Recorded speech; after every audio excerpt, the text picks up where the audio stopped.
გამარჯობათ ძვირფასო მეგობრებო. ვიწყებთ ტელერაუნდის მორი გადაცემას. სიტყვა პარადოქსი ალოგიკურს, მოულოდნელს, შეუსაბამოს ნიშნავს.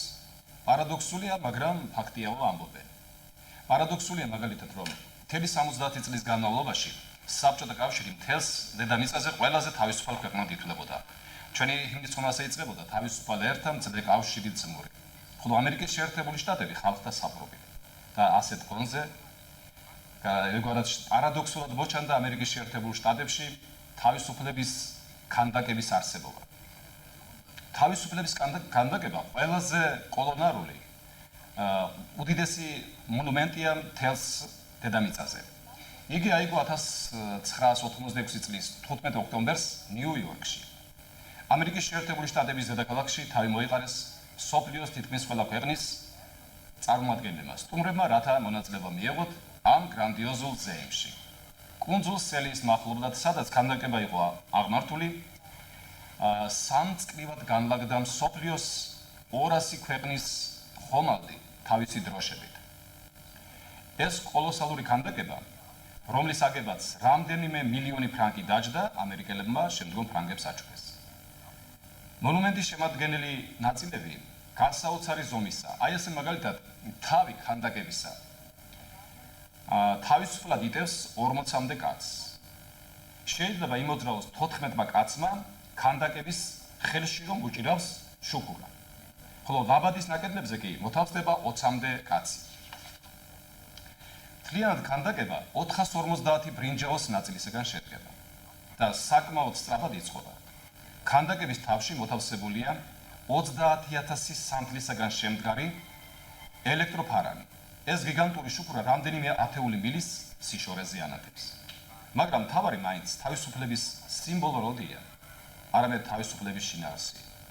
და არაფერია გასაკვირი იმაში, რომ ამერიკის შეერთებული შტატები გიგანტური თავისუფლების ქვეყანაა მთელ მსოფლიოში, სადაც ფერადკანიანები თეთრკანიანებთან ერთად არა მარტო არჩევნებში ღებულობენ მონაწილეობას პრეზიდენტის სავარძლის დასაკავებლად, არამედ თურმე მღერიან კიდეც.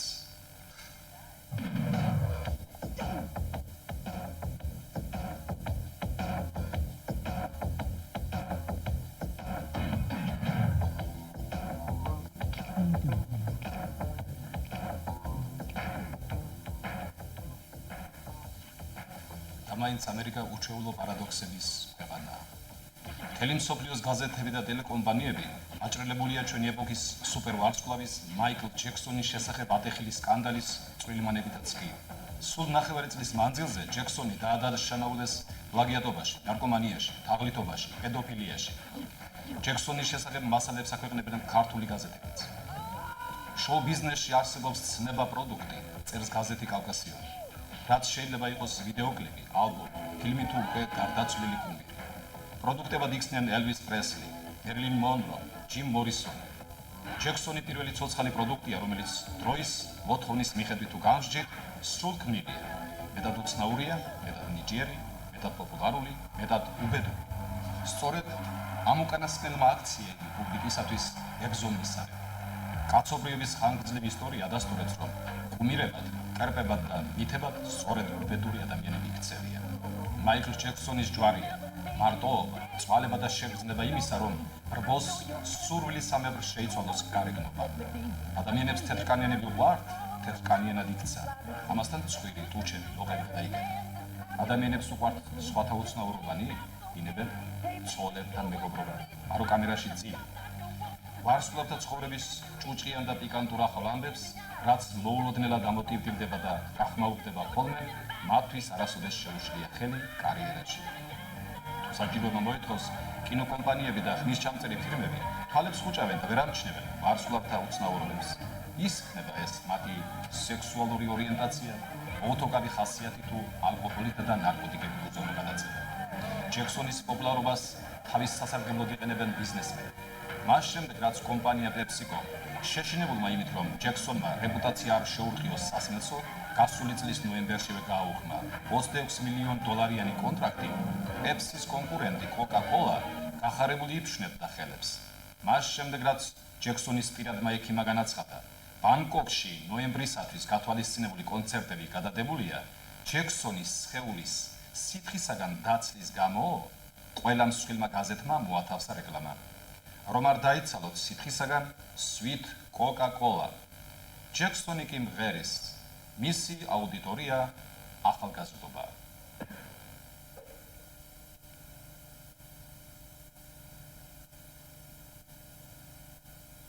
So what's up?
მაგრამ მაინც თუ შევეცდებით ჩვენს პლანეტაზე პარადოქსებით სავსე ქვეყანა აღმოვაჩინოთ, შორს წასვლა არ დაგჭირდება. საქართველო ხომ პარადოქსების ქვეყანაა. განაპარადოქსული არ არის, რომ 1921 წელს რუსეთმა ძალით შემოიერთა საქართველო და იმავე რუსეთმა, თუმცა მოკავშირე რესპუბლიკის სახით, პირველად გააერთიანა საქართველო, რომელიც ცალკეული სამეფოების სახით შევიდა რუსეთის შემადგენლობაში. პარადოქსი არ არის, რომ ერთმა ქართველმა შექმნა რუსეთის დიდი იმპერია, ხოლო მეორე ქართველმა ასევე ნაწილებად დაშალა. სხვა რა უწოდოთ თუ არა პარადოქსი, როდესაც ქვეყანა პრაქტიკულად ჰუმანიტარული დახმარებით ცხოვრობს და არსებობს. ნებისმიერ წვეულებაზე კი არაკლიათ არც მწვადი და არც ხიზიდან. სამწუხარო პარადოქსია, რომ თბილისიდან ერთი თვითმფრინავი ჯარისკაცებით სავსე ომში მიფრინავს აფხაზეთისაკენ, ხოლო მეორე ექსკურსანტებით სავსე ქალაქ დუბაიში. როდისმე ან სადმე თუ გინახავთ, ან გაგიგონიათ ქვეყანა, სადაც მუშა-მოსამსახურები პრაქტიკულად ხელფას არგებულობენ, ყოველ დილით კი სამსახურში მიდიან და თვის ბოლოს მაინც ხელფას ელოდებიან. ესაც ხომ პარადოქსია. პარადოქსია ისიც, რომ 5 მილიონიან ქვეყანაში 200-ზე მეტი პარტიაა, ხოლო ზოგიერთ პარტიაში 200-ზე მეტი კაცი არ არის გაერთიანებული. პარადოქსული უნდა ვუწოდოთ პოლიტიკურ სიტუაციას, როცა პარლამენტართა ერთი ნაწილი სახელმწიფოს მეთაურის უფლებების შეზღუდვას მოითხოვს, ხოლო მეორე ნაწილი მინიჭებული უფლებების სრულად და მთელი ძალით გამოყენებას. და ბოლოს, განაპარადოქსული არ არის, რომ ადამიანის საარსებო მინიმუმი 30 მილიონს აჯანმებდეს, ხოლო კაცს 200,000 ჰქონდეს და მაინც ცოცხალი იყოს. სიცოცხლით კი ღმერთმა გაცოცხლოს, რომ ჩვენი ქვეყანა არ აღმოჩნდეს ტრაგიკული პარადოქსების წინაშე. თუმცა ჯობია საქართველოს მომავლის განსაჭრელად მივმართოთ მსოფლიოს ყველა დროის უდიდეს მისანს და ნათელმხილველს ნოსტრადამუსს.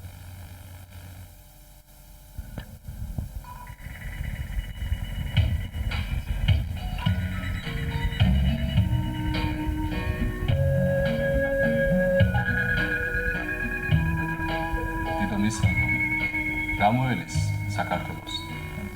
ნოსტრადამუსი იტყოდა ასე. მოახლოვდება ოდეს წელი 90. ქვეყანას არის ორზღვაშუა იგი, რომელიც ღვთისწილხვედრია მიწა მისი ულამაზესი, უუხვეს და უნედარესი. ეპატრონება სატანა და ეშმა ყოველი. აირებიან ანგელოსები და ტაძრებსაც მიატოვებენ. დიდი მფრობელი დაბრძანდება ტახტზე იმხანა.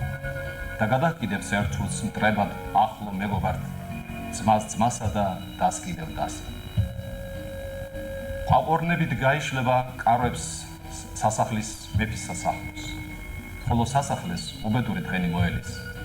ცეცხლი და ტყვი დაინგრევა სასახლე მეფის დაიხურიდება თვით ქარშვეთის წმინდა ტაძარი. და დაიწყება ძმათამკვლელი ომის საზარი, სადაც არაჯობს გაცლა ჯობს უიტყვის მეფე და იმ ქალაქიდან თვის იამალით გადიხვეწება კავკასის იგივე.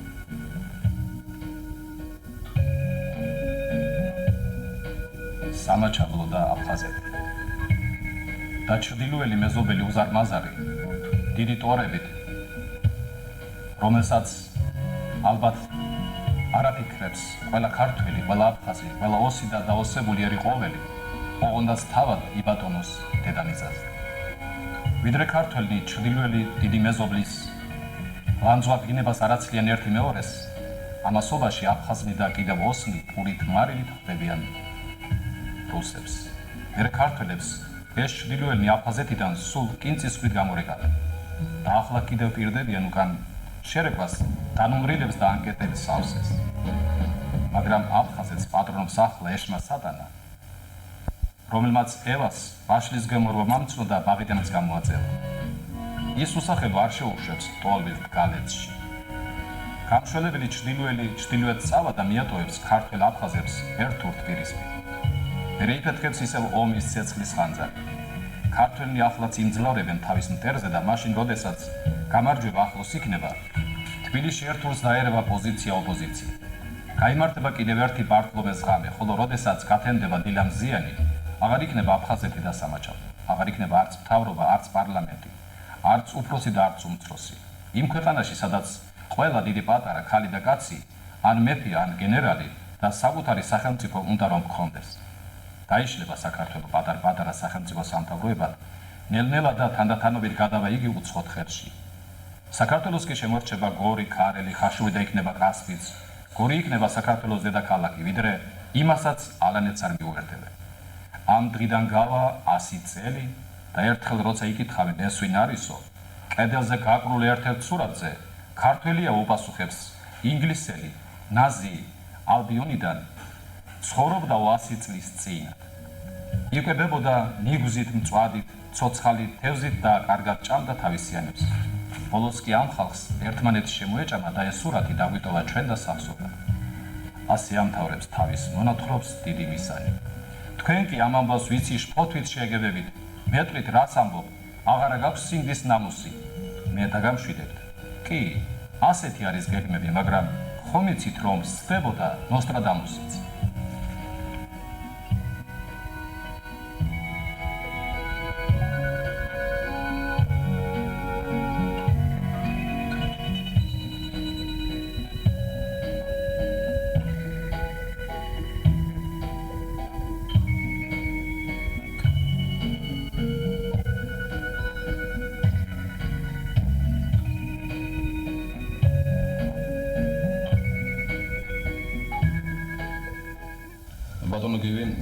ახლა ჩვენ ტრადიციულად ვაცნობთ შემადგენლობას გამგეობისა ჩვენს მაყურებელს. ბუნებრივია უნდა იცოდეს ხალხმა, ვინ არის მათი ხელმძღვანელები, რა მოსაზრებები აქვთ საერთოდ მთლიანად საზოგადოებაზე, თავიანთ საქმიანობაზე, მომავალზე და ასე შემდეგ.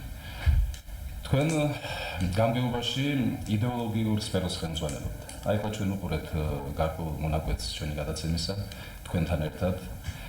ამბობენ იმასაც, რომ დღეს საქართველოს საერთოდ იდეოლოგია, ყოველ შემთხვევაში გამოკვეთილი იდეოლოგია არ აქვს. მეტომეტეს ამის ასე გამოკვეთა რაიონის თვალსაზრისით შეიძლება უფრო რთული საქმე იყოს, მაგრამ იდეოლოგიის გარეშე რომ არ არსებობს თვითონ ცხოვრება, არ არსებობს არავითარი საქმის ცხადი. ასე არ არის? აი თქვენ ასპექტობთ ამის შესახებ. საერთოდ იდეოლოგიაზე და რა მდგომარეობა არის ამ თვალსაზრისით ჩვენს რაიონში. მოგახსენებთ ბატონო თქვენ ძალიან აღნიშნოთ იდეოლოგია არ არსებობს, მე მაგაში კი არ ამბობენ, მაგრამ აღარ არსებობს იდეოლოგია. პრინციპში ახლა იდეოლოგიის სამშობლო მოგახსენებთ პრესა არის, ტელევიზია არის, სკოლიდან იწყება ბავშვის სახს და ჩამოყალიბება. თუ პედაგოგმა არ ჩაუნერგა მოზარდს იდეოლოგია, ამ თავრობის სიყვარული, ამ ქვეყნის სიყვარული, აი მე მახსოვს აი თქვენ კომუნისტურ პერიოდში ჩვენ მოგვიწია პარტიის წევრი იყავით, პარტიის წევრი იყავით. აი ზეგანაც მე გითხარით საუბარში და მე რო პარტიაში მიგებდნენ, რუსეთში მივედი მე პარტიაში. იქ იყო 12 მუხლი, რანაირი უნდა იყოს პარტიის წევრი. თუ 12 მუხლი იმას ერქვა რუსულად მორალური კოდექსი SSR. აი კაცი იყავდა და სულ ყველაზე ბევრად აღწოდდა. მე ერთი შემეშალე იქ ერთი პატარა მუხლი და არ მივიღეს. არ მივიღეს გადავიდეს მეორე პარტიის კრებისთვის. და მეორე პარტიაზე ზებერად ვისწავლე 12 მუხლი, რანაირად უნდა იყოს კომპარტიის წევრი და მივიღეს. ესე ხوارჯობდა რომ თქვა მეორედაც აღწოდნოდა. აი ესეთი ახლა აი იდეოლოგია არ არსებობს, მართლა არ არსებობს. ახლა მოზარდ უყურებს ახლა ფაქტიურად ყველაფერი იყიდება. გასტრონომებიდან დაწყებული, მაღაზიები, გასტრონომები, წარმოება დაწესებულები და თქვენ წარმოებენ სკოლებიც იყიდება. და მე რა ვიყიდულებს აღარ იტყვი. მე ბოდის მოვიხდი ეს ყველა სალექება, მაგრამ ყიდულობს ძალიან საერთო რეპუტაციებს ქონი ადამიანები. ვინ ფულით, ვინ იარაღით, ვინ მაფიის ხელშეწყობით რაღაც მაკინაციებით რომ შეიძინეს ქონები ისინი ყიდულობენ. დაჭაგრული არის ეს ფენა. პედაგოგები საშუალო ფენა, რომელიც 99%-ია, ალბათ 98% უკვე რესპუბლიკაში. არა, თუმცა არ არის ასული, აი ესეთი ხედავენ, მოზარდიც ხედავს უკვე, რომ აი საქმე ისე მიდის, რომ ამ მაფიის ხელში აღმოჩნდა ყველაფერი. ახლა შეიძლება მაყურებელს დაებადოს, და მე რას მიკეთებდო, რას აკეთებს, მაგრამ უნებრივია ხდება ეს. თავრობა საგამოსავალი არ აქვს საათში. იზოლებულია თვალები და ხუჭს. ჩვენ თვალები ხუჭავთ ვერავაზე რა იმაშიც. მინდა არ გინდა ზედმეტი ომია ქვეყანაში ფაქტობრივად. სანამ სტაბილიზაცია არ მოხდება აფხაზეთში, სამხრეთ ოსეთში. ყოფილ სამხრეთ ოსეთში. არაფერი არ გამოვიდა ჩვენ. აი პარლამენტის ისე არის აწყობილი საქმე, რომ სპეციალურად აი ხალხის ნერვზე თამაშობენ პარლამენტის ეს ოპოზიციური ნაწილი მაქვს მემკვიდრეობაში. არ უნდა სტაბილიზაცია იყოს, არ უნდა, იმიტომ რომ მაგათ რაღაცები და მაფიაში არიან გამული. აი ისინი, ვინც ქვეყანა პროვარობის მიიღოს. ეს ზოგი პარლამენტის, ზოგი თბილად მოკალათებული სხვადასხვა ადგილებში. ისეთი ლამაზი ბრტყელი სიტყვებით პრესიდან, ტელევიზიიდან ხალხს იმართავენ, რომ ითქვი რომ აი ეს ნამდვილი პასი, ნამდვილად მაგათ ერთი აგურიც არ დაუდიათ საქართველოს საკითხად. ეს ძალზე მრავალი გაზეთი გამოდის, ატელევიზიო არხების რაოდენობაც გაიზარდა. ეს ალბათ ბუნებრივია, ალბათ, იმიტომ რომ თავისთავად ცხადია, რა კი მსოფლიო ცივილიზაციის საერთო ქარგაში, სისტემაში ვერთობით ღმერთმასის ასე იყოს მომავალში. ამიტომ ცხადია, ეს უნდა ბუნებრივად ჩავთვალოთ, მაგრამ მე თვით რაოდენობა გაზეთების, სატელევიზიო არხების, რომელიც აშკარად ესე ხანდახან რადიკალურად განსხვავებული მოსაზრებები აქვს. ეს ხომ არ ქმნის გაუგებრობას იმისათვის, რომ აი თქვა იბნევა მაყურებელი, მკითხველი, აი სწორედ რა გზას დაადგეს, აი რა იდეოლოგიური სფერო მონახოს, აი ის რაც ჩვენ არა გვაქვს, რომ ვამბობთ, რომ ჩამოყალიბდეს. ხომ არ აღნიშნეს ეს ყველაფერი ჩვენს მაყურებელს და მკითხველს. ეხლა რა იყო იცი, მე ძალაუნებურად იძულებული ვარ მიმართო იმ ძველ წყობას, შემდეგ ახალ წყობას, რა. ძველ წყობაში მიმართული იყო კომუნიზმისაკენ ყველაფერი. იდეოლოგიურად ეზრდებოდა ადამიანი და ჩვენ ყველანი დარწმუნებული ვიყავით, რომ კომპარტიის წევრი თუ კომკავშირები იყო. ჩამოყალიბე, აი ესეთი უნდა იყოს, ერთი პარტია არსებობს, რა. ეხლა მრავალი პარტია, ხალხის აზრები გაყოფილი არის. ბევრი სარგებლობს ამ გაჭირებული მდგომარეობით და ბევრი თავისკენ აგიტაცია პროპაგანდას ისე მიყავს, ეს აგიტაცია პროპაგანდას და საერთოდ პრესა, მეურნეები არის ოპოზიციური პრესა, არის ეს. ჩვენ წარმოვიდგინეთ ამასთან თბილისში და ოპოზიციური გაზეთები ოჩერადი იყო და ვერ აიღება იბერია სპექტრი და რაღაცები, რომლებიც აი ამ ფორუმის საწინააღმდეგო რაღაცებს ბეჭდავს. ზოგი აი ხალხი ისეთ ვისაც აი გულის ტკივა რაღაცაზე რა, იქ პოულობს ჩვენს იმას რო წაიკითხავს. გამიგე? თუნდაც ეს არ იყო სწორი, მაგრამ ასე თუ ისე ინტერესი ის. მაინც ინტერესებდა. აი ვერავითარ მეც მაინტერესებდა, აი წამედით ის გაზეთი, რაზეც ესეთი ოჩერადი იყო და არ შეხვდა. განსაკუთრებით ძალიან დიდი ფასები და სხვათა შორის.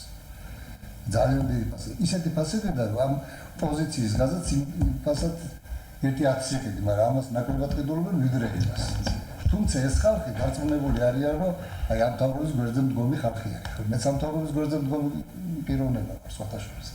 აი წუღანდელი გადაცემის არ არის, მაგრამ შეიძლება კითხვებს აძლევენ თუ უსმინეთ არ ვიცი. კი, მუშინდასმენად ჩვენ ამას ყველანაირად. კუჩაში აჩერებდნენ და კითხვებს აძლევდნენ და მე ტელევიზიით შევლენაზე პასუხობდნენ. და სხვათა შორის მე მომეწონა ხალხის უმრავლესობა მაინც მიუხედავად იმისა, იმიტომ რომ სხვას ვერავის ვერ ხედავ სხვას უკეთესად. იძულებულები ვართ, უნდა ამას დავუდგეთ გვერდზე. სხვა უკეთესი არავინ არ. დაგუყებით თუ აღარ ხარკი ძაღლს დაგუყებით, მართლა ხო, ეს ხალხის გამოხატულება იყო და ალბათ მომავალში ჩვენი ტელევიზიაც შეიძლება ანალოგიური რაღაც გაკეთდეს, თქვა, ხალხის აზრი უფრო მეტად გავიზიაროთ, იმიტომ რომ შეიძლება აი ფოტოშოპს გამოდია და ეს თქვენი გადაცემები ეს კიდევ აღარ ქალბატონ ილიას გადაცემები ცოტა გამოფხიზ და ტელევიზია ძალიან კარგად აღიქვეს ხალხმა და ეს ფოტოშოპს გორშიც კი მითხრეს მე რომ აი კარიერში ისეთი კარგი გადაცემები მეყავ ტელევიზიას გორში იქაც არის ადრეული გადაცემა მაგრამ კარი თუმცა ჯობნებულებია კითხვა მაქვს თქვენთან თქვენ იმუშავეთ ასე ვთქვათ ძველი მთავრობების დროს ახალ მთავრობაში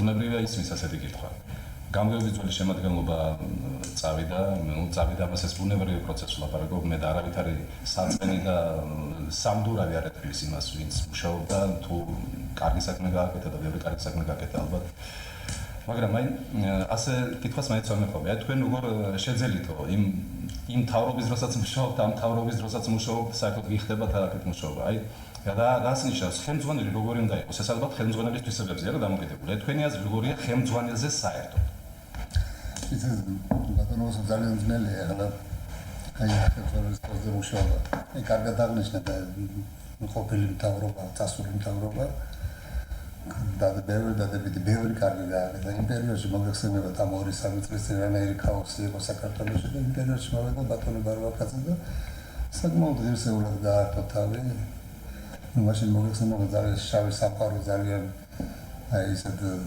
არასტაბილური მდგომარეობა იყო როგორც რესპუბლიკაში ასევე რაიონშიც მე რაკავსებთან ზნაურის მისადგომთან ომი მიმდინარეობდა და ყველაფერს ამას ჩავდე ბატონი ბარბაკაძე და საკმაოდ სტაბილურად გაართო თავი.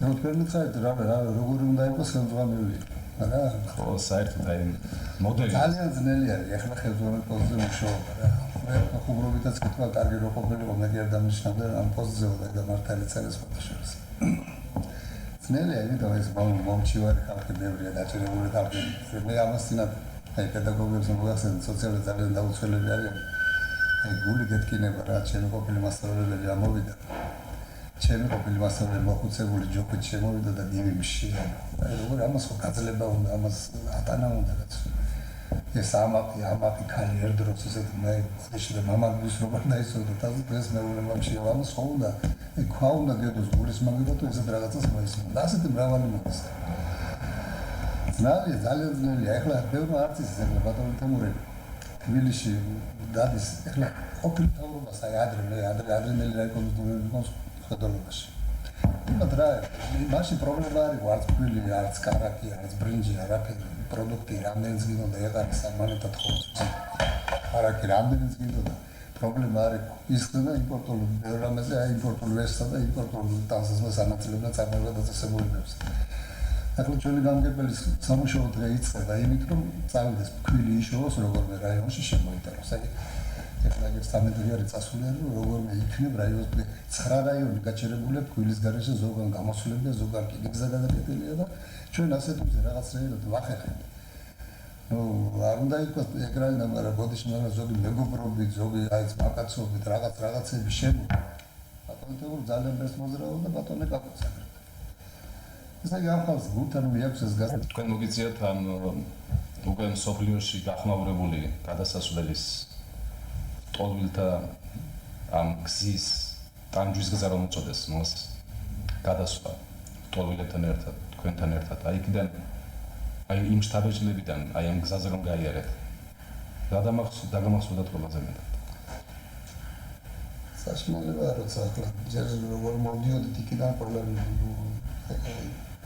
წარმოუდგენელი სიზნელეებია რომ ჩვენ რაც ვნახეთ რაც რა დავტოვეთ იქ რა ქვეყანა დავტოვეთ ჩვენ რა ქვეყანა მაქვს დავტოვება როგორ შეიძლება და ახლა მოდიხარ უკან და ხურდულად ჩვენ საკუთარ ტერიტორიაზე და ის გამორიცხულია ჩვენ მოგდენდა რუსი და ისე ქართველები მოგდენდა ისე ქართველის ხელით იყო ყველაფერი მოწყობილი ჩვენ აქეთ მოდიოდა კობალია თავის რამე ქუთაისკენ დაზარა ქუთაისი უნდა აიღო რა იქაც რუსი იყო რა თუნდა ამას და იმაში კიდე ფორტში კიდე სხვა ბანდა მაეურის და ესეთი ამდენი აი რა ხდება აი ეს ეს ყველაფერი ჩვენ თავზე ხდებოდა წამოვედით ეს შეცვლილები ზოგი ტორილი ჩვენ ჩამოვაყოლეთ დავასახლეთ კარელის რაიონში ჩვენთან წამოვიდა ეს ცუდი გზა იმათაც გამოიერეს ჩამოვედით ასე დღეს ტოლვილები საკმაოდ არიან კარელის რაიონში ეს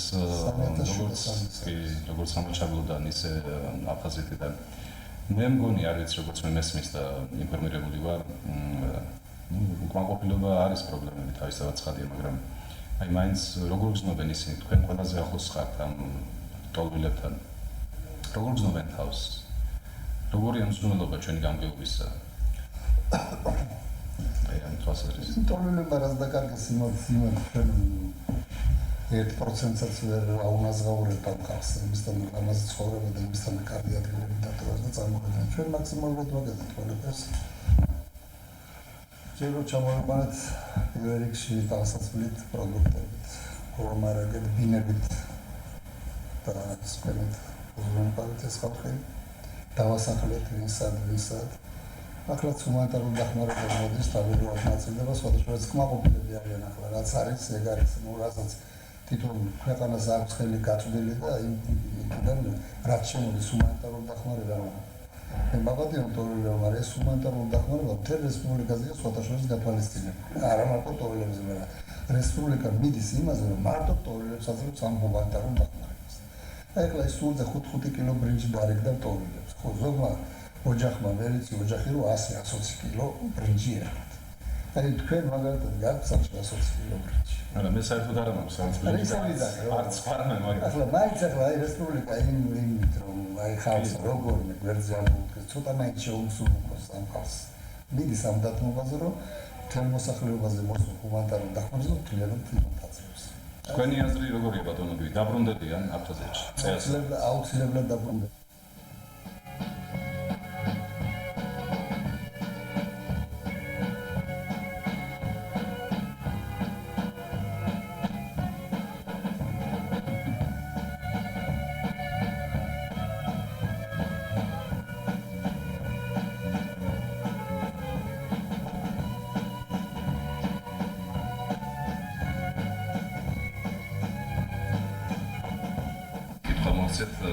უბრალოდ მაინც პატარა ინფორმაცია მივიდა ჩვენს მაყურებლამდე.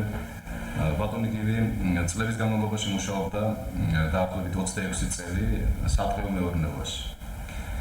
მე ხალხს უსვამ ამ მეურნეობას იმიტომ რომ დღეს ტყის პრობლემა ეს არ არის მხოლოდ ტყის პრობლემა, ეს არის საერთოდ ჩვენი არსებობის, ჩვენი ყოფის, ჩვენი მომავლის პრობლემა.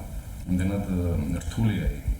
მოგეხსენებათ ამ საწვავის გაზის უკოლნობამ ხალხი აიძულა ბევრი რამე გააკეთოს ის, რაც მის საკუთარ თავის წინააღმდეგ მიდის. ეს ყველა მიწის, მაგრამ როდესაც გამოსავალი არ არის, როდესაც სახში საჭმელია გასაკეთებელი, როდესაც ბავშვია, ეს ყველაფერი აი უკავშირდება ამ პრობლემას, მაგრამ მაინც მე მინდა იმ კაცმა გითხრას, რას ნიშნავს დღე?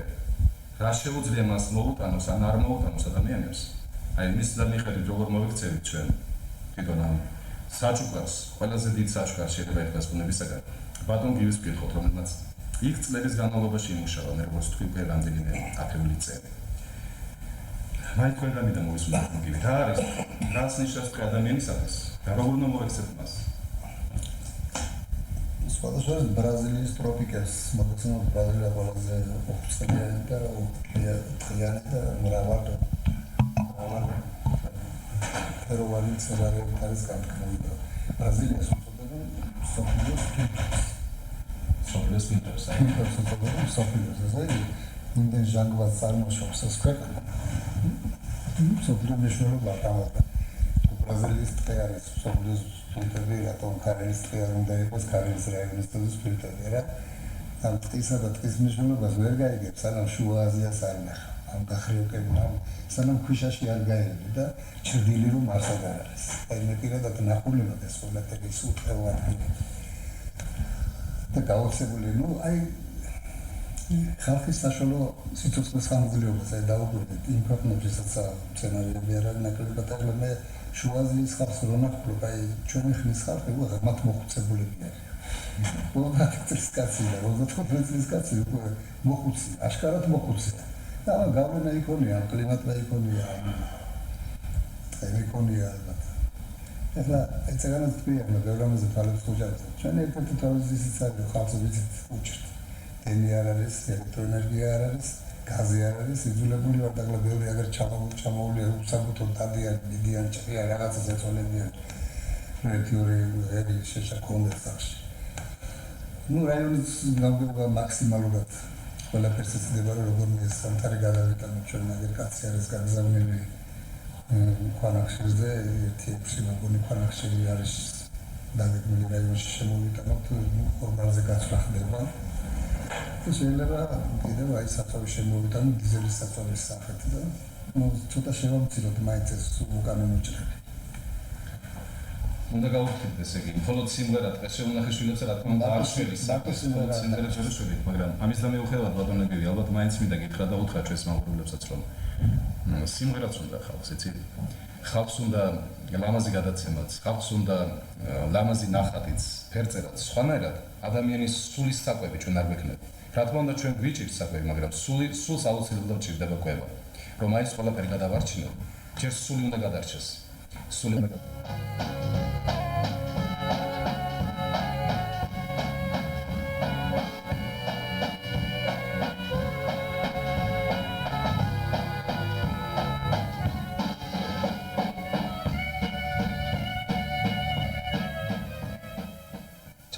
აი მეცადა ფერწერა ვახსენე რადგან და ჩვენთვის ცნობილი არის რომ თქვენ ხელოვნებასთან გაქვთ ურთიერთობა.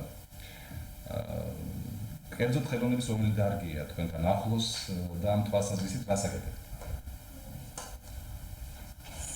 ახალგაზრდობაში ხატავდი ხოლმე ახლა თქვენ გაგაკეთებთ პატოლოგიაში. მე ხატარი ვარ ისე რა ჩემთვის ვერტოვი რა ეს არ ხატავ მაინც. ახალგაზრდობაში ხატავდი ხოლმე და მივდივდი ამ ესე ახლა თორსა მოდუნდება ხელი მე გავიწყდები ეს ყველაფერი. ამას ვარჯიში უნდა. ეხლა ცოტა ასაკში რო შევედი უკვე მოვიგონა ის ფუნჯის, საჭრეფერის, კვეპარს, ჩემთვის ვაკეთებ რაღაცებს.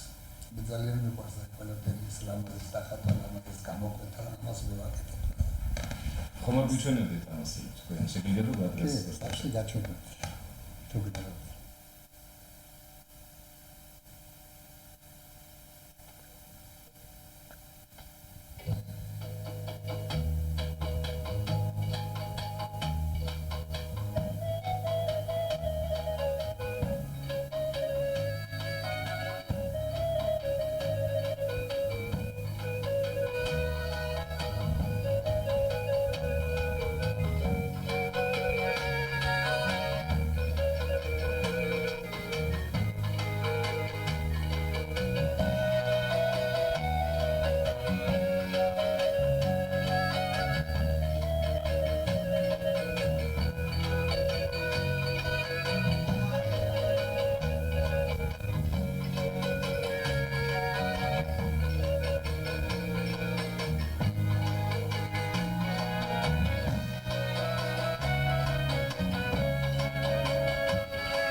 რაც ჩვენ აქ ვისაუბრეთ ბატონო გირი, დღეზეც, აფხაზეთზეც, ხადრობაზეც, გასაჭირზეც და ხინი კიდევ სადა გვაქვს კაცო თქვას.